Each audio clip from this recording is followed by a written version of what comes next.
Good afternoon, friends. It's me again. And, the last video I made was about Jesus. Not a topic I usually discuss. I feel like I might have left a few things out, and I want to try to do so without being overly critical or cynical or trying to hold back on just some of the kind of rebuttals that I would like to make against modern Christianity. But I'm trying to be careful, to be respectful. And so my first thing that I wanted to get across is that there was no intention to offend anyone else's viewpoint on religion in general. And especially not Christianity. There are many great Christians out there that practice quietly and teach others respectfully without the need for all the fanfare. Then there are mega churches, okay? Most of the population, we see the mega churches because that's what they show us. And they are absolutely abhorrent, really disgusting places with a lot of, anyone who knows anything about psychology will tell you, of course, you get a bunch of people in a place with a bunch of flashing lights and music and emotion. Naturally, it's going to, make them believe they're having a religious experience. This can be done at Burning Man. This can be done anywhere. It doesn't matter which religion or group. The point is, you found a group of people, and that's what I was trying to convey in the last video, was about what some people call church shopping. Like, it's a big thing. Back in the 70s and 80s, I heard somebody pointing out it was much more common. People going from place to place, trying to find a place to fit in a family. Because I was just saying that because going to church to people is much more than the belief. And it's not even about the religion for some people. And many don't even practice the religion. And there's nothing wrong with that. What I'm aiming this at is the people who dare quote that this is what Jesus would do or this is what Jesus would want. Because from what I gather and what I understand, Jesus was the one who would, go into the marketplace and flip over the money tables because he was so opposed to usury or taking advantage of other people. But this is what I didn't get out in the last video.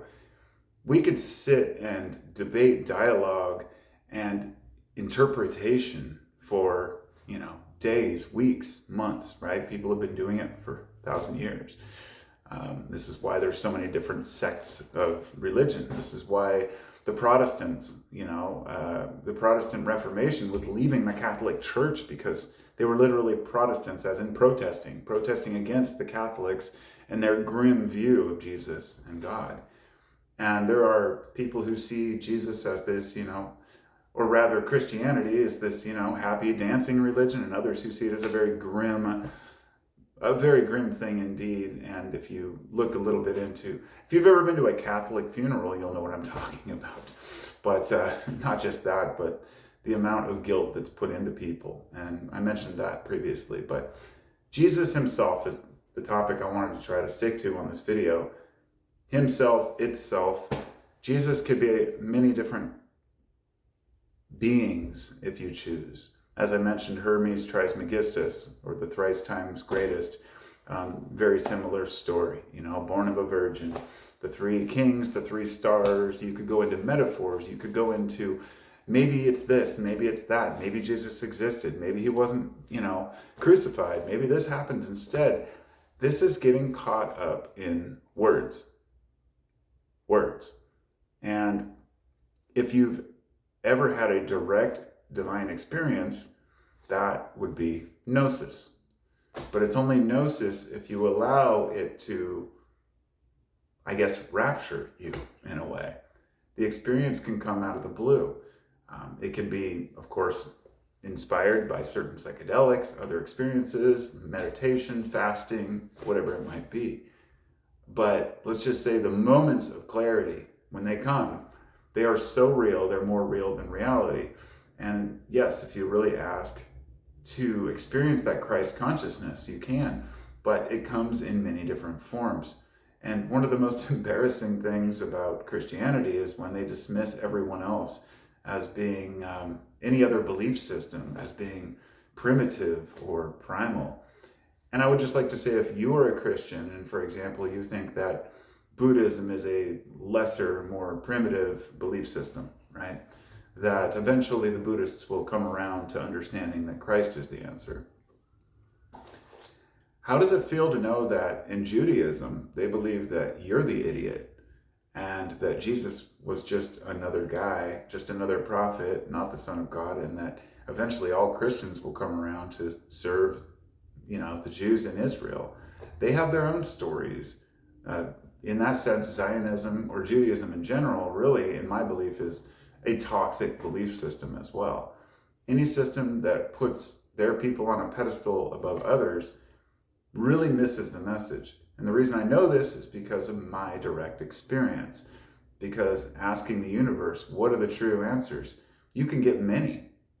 You might be told what you want to hear. For me, I was told that humility and work are the important things.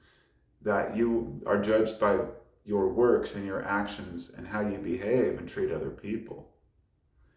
Let's say that somebody on the political, side who's got a vested interest in, getting ahead, getting recognized, maybe the message they got was that all that matters is profit and it's okay to lie and cheat and steal because the ends justify the means.